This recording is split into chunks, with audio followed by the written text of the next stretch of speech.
Hi అండి. ఈరోజు ఎండు చేపలు కూర చేస్తున్నానండి. చింత చిగురు ఒక గుప్పిడి తీసుకున్నాను. ఇవన్నీ కూడా ముదురాకులన్నీ ఏరి పుల్లలు ఏరి తీసి పక్కన పెట్టాను. చిగురుని ఇలా నలిపి పక్కన పెట్టుకుందాం.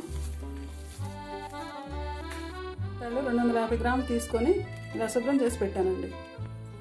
కూరలోకి కావాల్సిన మీడియం సైజు 3 ఉల్లిపాయలు, 3 పచ్చిమిర్చి తీసి సరిపడా ఉప్పు, నూనె, కారం, పసుపు, కొత్తిమీర. గిన్నె వేడెక్కిందండి. 2 స్పూన్లు ఆయిల్ వేసుకుందాం. నూనె వేడైందండి. ఉల్లిపాయలు వేసుకోవాలి. ఇప్పుడు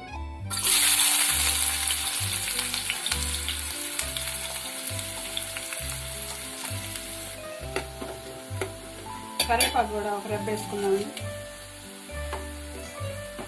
పచ్చిమిర్చి,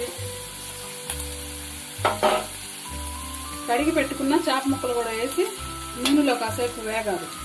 ఒక 2 నిమిషాలు. 2 నిమిషాలు అయిపోయిందండి. ఇప్పుడు ఉప్పు 1 స్పూన్, 1/2 టీ స్పూన్ పసుపు, 2 టేబుల్ స్పూన్లు కారం. ఒకసారి అంతా కలుపుకొని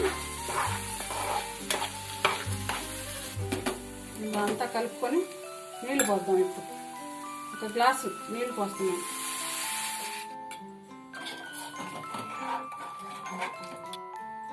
పది నిమిషాలు లో ఫ్లేమ్లో పెట్టుకొని ఉడికించుకుందాం. 10 నిమిషాలు అయిందండి. నీళ్లు కొంచెం ఉండి అనగా ఈ నలిపి పెట్టుకున్న చింత చిగురు వేయాలి.